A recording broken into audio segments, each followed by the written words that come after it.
Do you know the 5 most common mentalities that manifested in the black community after slavery? And Magruder knew, and he used that knowledge to create these 5 main characters from his hit show, The Boondocks. Uncle Ruckus, Tom, Granddad, Riley, and Huey. Each character represents a common mentality that you will find within the black community and among black people in general, regardless of class, where they went to school, work, or who they choose to live with. Alright, so boom. First up is Uncle Ruckus, no relation. Now, I've listened to your black ass talk all day about how much you can't stand black folks. Ain't two of them in the history of the world that's worth a scrub for it. Oh, how much you love white folks. Best thing the good Lord ever did for the planet Earth. Ruckus, you black as the ace of spades, man. I don't see the need for you to go and insult the man after a game of checkers. We've been reminiscing all day, looking in each other's eyes, acting like we like each other. Now you gotta go ahead and remind me of my ailment. Ailment? That's right. You heard of vitiligo? Shoot, well, I got re-vitiligo. Every year my skin just seemed to get blacker and darker and blacker and then more darker. It's the opposite of what Michael Jackson got. Lucky bastard. Ruckus, how could you possibly love white people so much? It's easy. Have you ever looked at them? White man just a joy to be around. They smell like lemon juice and pledge furniture cleaner. And look at them. They gave us discipline, jobs, put structure in our lives, took us out the jungle. And what we do to show our appreciation? We march up and down the street. We vote. Carry on. Ingrates. Well, how about this? Game.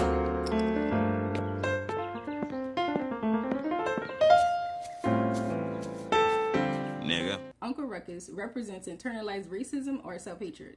What's internalized racism? What's self-hatred? Internalized racism or self-hatred is an adaptive response to systemic oppression. People from historically oppressed communities, such as Black Americans, including Galigichi people, Latin Americans, Aborigine Australians, etc. Basically, anybody who's non-white may adopt the beliefs of their oppressors to mitigate threats such as discrimination, violence, or economic exclusion. By aligning themselves with white supremacist values, these individuals attempt to fit in via proximity to whiteness, which they falsely equate with power. People with this internalized racism or self-hate mentality hope to secure safety, social acceptance, or economic opportunities by distancing themselves from their own culture. For example, for y'all who watching who speak Galigichi or any form of Black English, you'll probably hear people of your own race tell you the way that you speak is bad, broken English, and it's not the proper way of speaking. Most people with this Uncle Ruckus mentality actually believe that American English, or what's commonly known as white American English, is the standard for Black people, even though our ancestors did not come from England. This, my friend, is a typical case of internalized racism or self-hatred. It's also what I call raccoon syndrome. Nope, I will not be explaining, because those who get it, and I don't need any raccoons reporting my page. Now, unless you was raised in a pro-Black household where your people was pumping Black love, Black history, Black pride into you at a very young age, most of us will have an Uncle Ruckus phase growing up. I know for me, just growing up as a Galigichi speaking woman, dark-skinned woman with thick, curly hair, I definitely had my experience. I ain't gonna say I was extreme like Uncle Ruckus, but I definitely had feelings of not wanting to be Black, wishing that my hair was straight, like just didn't want to associate myself with Blackness, period, because we're being raised in the anti-Black mentality. So again, unless you are raised in a household where your people are already teaching you from a very young age on how to not absorb all of that anti-Blackness that you're unfortunately going to receive, then you're going to go through like an Uncle Ruckus phase, or you're going to go through a self-hating phase until you are able to find your people, which I did when I went to college. Now, I know I ain't alone in that feeling. Again, as I say, I know a lot of people went through that particular phase growing up. Just Black people in America, it is what it is. To me, it's just one of those things you got to go through and experience. Again, unless you was raised in a certain household where people are just pumping that kind of love into you.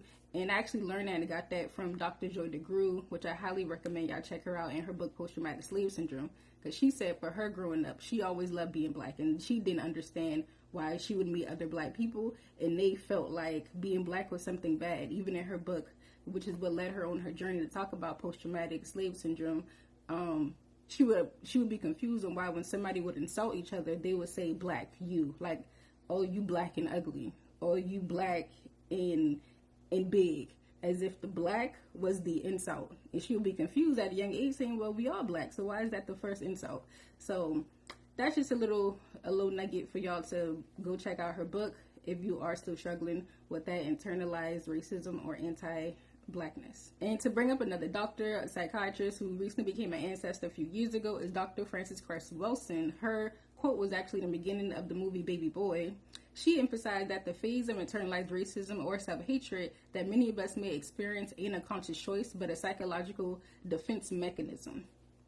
Her theory is that prolonged exposure to racism rewires our self-perception, leading individuals to view themselves as people of their race through the lens of white supremacy. So again, if you are still struggling with detoxing from the Uncle Ruckus mentality, then I recommend you unlearn internalized anti-blackness by reading Dr. Frances Cress Wilson's book, The ISIS Paper, and seeking community therapy for racial trauma.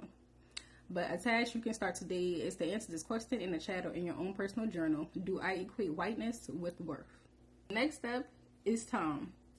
So Tom is a mascot for the colorblind mentality, or the I don't see color mentality. He's the type to show up to a Black Lives Matter rally with an All Lives Matter sign.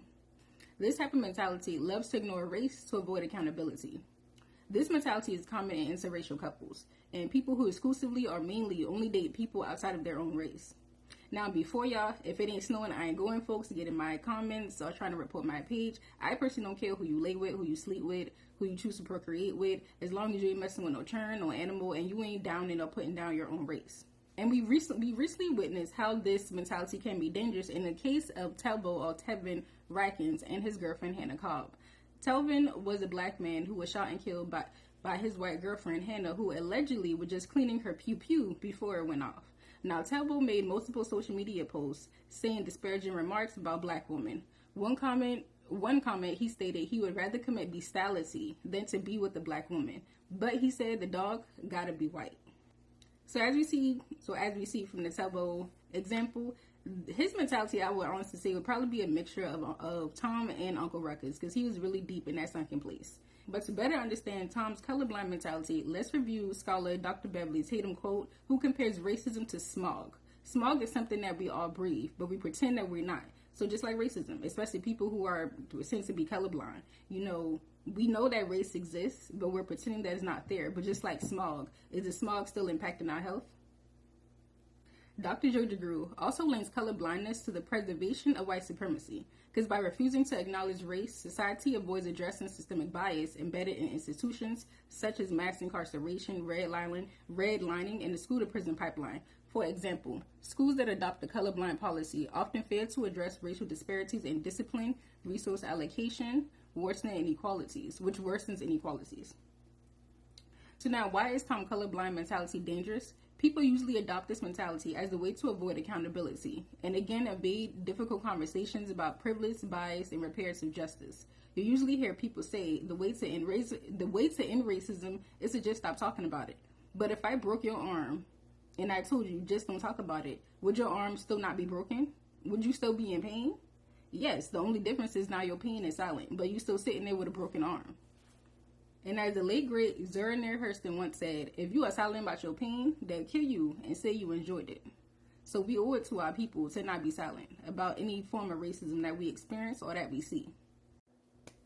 If you are still struggling with this Tom mentality, aka the colorblindness mentality, then an action you can take today is to talk about race. So you can move from performative allyship of saying I don't see color to being more active by saying I do see color, and I will challenge any form of anti-blackness and anti-racism that I see or experience. All right, we're gonna keep this train moving. Next up is Granddad. Ow! You having that dream where you made the white people riot, weren't you? But I was telling the truth. How many times have I told you better not even dream about telling white folk the truth? You understand me? Shoot. Making white people riot. You better learn how to lie like me. I'm gonna find me a white man and lie to him right now. Granddad, his mentality, I would say, is a mixture of that assimilation mentality and the respectability politics, which a lot of our parents and grandparents, will fall into this category, because that was just To me, their defense mechanism on how to navigate in the racist world, which even W.E.B. Du Bois, he talked about this, where he talked about the double consciousness. Y'all know the ones who be saying, don't act your color, don't embarrass them in front of them white folks. Y'all know the kind of mentality I'm talking about. But some even taking a step further, where I have witnessed grandparents or even parents teaching their kids to just copy or imitate their white counterparts. This type of mentality seeks white approval through respectability politics. They don't believe you should wear your natural hair to interview only straight. They don't believe that you should speak in your mother tongue, which for me would be Gullah Geechee. They believe we should mimic the speech patterns of our white counterparts in order to get ahead. I know from my own experience just growing up, my mom also fall into this category, because the way that she named me, which she gave me a common name that you will find only amongst white women. And she did that because she believed that it would be easier for me to get a job, even though people are not just discriminating because of your name, they're going to discriminate because of your race. So it doesn't matter if you give your child a white name or a black name. If the company is racist and they see that person walk through the door, doesn't matter if they talk quote unquote white, doesn't matter if they have a quote unquote white name, doesn't matter if they have all these degrees. If the company is racist, you're just not going to get through the door. But again, Granddad assimilation or respectability politics mentality reflects W.E.B. Du Bois' concept of double consciousness, which describes the psychological tension experienced by African Americans navigating a racist society. It refers to the internal conflict as seeing oneself through two conflicting lenses. One, as a black person rooted in cultural heritage and identity. And then two, as an American within a society steeped in systemic racism that devalues blackness. Du Bois framed this duality as a sense of always looking at oneself through the eyes of others, leading to a fragmented identity. So if you still struggle with this mentality, something you can work on today is to answer this question in the chat or in your personal journal. Am I shrinking myself to make others comfortable? And if so, then why? All right, y'all, we are almost done. Next up is Riley. But what would my niggas think of me if I snitch? Wait a minute, what niggas? Hey, I got niggas. Where? In the street. What streets? I ain't asking no more. Come here. I can't do it, Granddad. I can't talk to the popo. Tell Granddad. He's not the police. That's right. You can tell me. You promise not to tell? I promise. I swear on your life. You lying. That's messed up, Granddad. Damn it, boy. Tell me who stole my car. How am I going to get my butter beans? Give me a little more time. I get it out. Riley, I see, is one of my funniest characters. Riley, he's the poster child for miseducation. He got plenty of drip, but just lacking in critical thinking. Riley is a classic case of when schools and communities skip the miseducation of the Negro. Carter G. Woodson, also known as the father of Black history, wrote this book, Miseducation of the Negro, in 1933 to critique an education system designed to erase African American history and perpetuate systemic inferiority. His central argument: when you control a man's thinking, you do not have to worry about his actions. You do not have to tell him not to stand here or go yonder. He will find his proper place and will stay in it. You do not need to send him to the back door. He will go without being told. In fact, if there is no back door, he will cut one for his special benefit. His education make it necessary. So, and he talks about it in more detail within his book, Miseducation of the Negro, which I highly also recommend y'all check it out. You can even get it for free. Libby is an app. If you got a library card, you can read books for free. So there's no excuse. But he used that to just further explain how our education, our miseducation, asserts that dominant institutions shape mindsets to maintain power. By omitting Black achievements and struggles, education becomes a tool of psychological colonization, leaving students disconnected from their heritage and vulnerable to internalize and harmful narratives, as we see in Riley. Riley's obsession with gangster lifestyle, glorifying materialism, street credibility, and the superficial status of clout stems from avoiding historical and cultural awareness without knowledge of his own ancestors.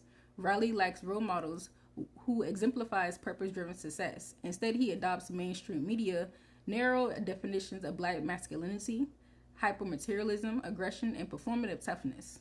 Lacking historical role models, Riley equates self-worth with externalized markers like designer clothes or social media clout. His pursuit of wealth mirrors Woodson's critique of miseducated individuals who live on the outskirts of society, chasing hollow symbols of success. If you find yourself struggling with this miseducation mentality, as we see in Riley's character, then answer this question in the chat or in your own personal journal. Am I chasing clout or am I building community? Do I value image over impact? Lastly, I highly recommend that you study Black figures such as Malcolm X and Assata Shakur to redefine your lens of power beyond materialism. Last but not least, my favorite character of the Boondocks is Huey. Every famous nigga that gets arrested is not Nelson Mandela. Yes, the government conspires to put a lot of innocent black men in jail on fallacious charges. But R. Kelly is not one of those men.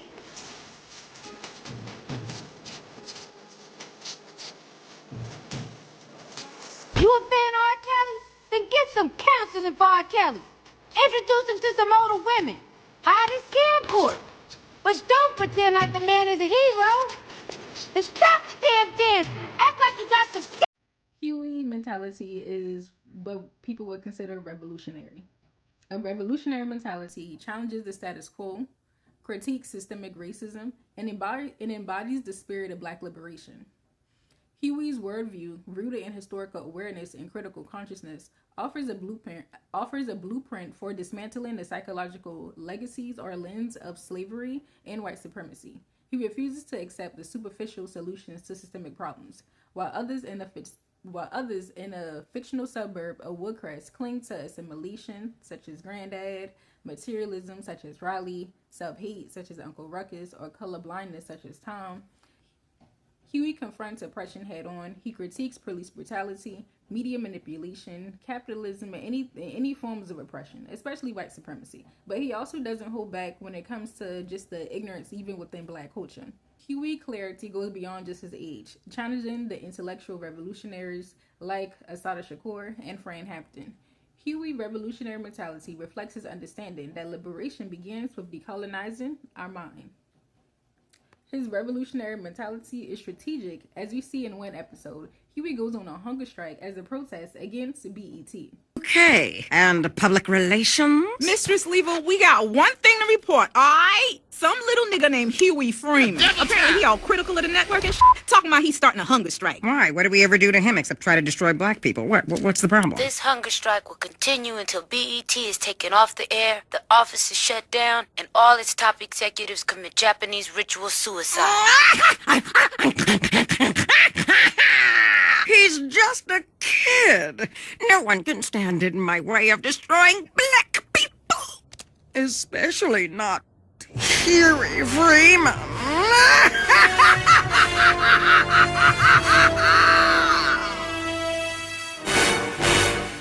Huey believes the network is destroying Black people and that he will not eat until there's a public apology for creating BET. The network is shut down and that all the board executive members commit seppuku. In the era of Black Lives Matter and global uprising against racism, capitalism, and all the isms we can think of, Huey character reminds us to think a little bit deeper and to ask ourselves, what does true resistance look like? And what does being a revolutionary in today's era really look like? He reminds us that revolution ain't just a phase, but a lifelong practice of questioning, learning, and resistance. Now, I ain't gonna lie, Huey revolutionary mentality can be funny at times. You give the meanest white man a piece of cheese and he turn into Mr. Rogers. Granddad, that doesn't make sense. Don't you talk back to me, boy. Granddad, you can't tame the white supremacist power structure with cheese. Oh, yes, I can. No, you can't. Yes, I can. No, you cannot.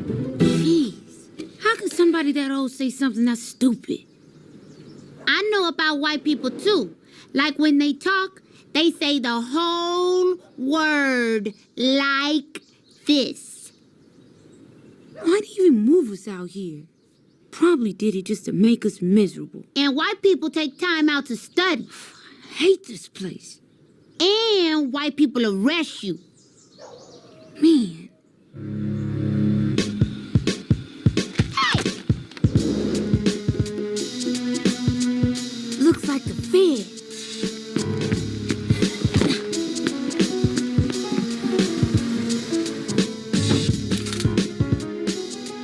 Who the hell could be knocking on this door this early in the morning? But his mentality can also be used as a mental roadmap to Black liberation.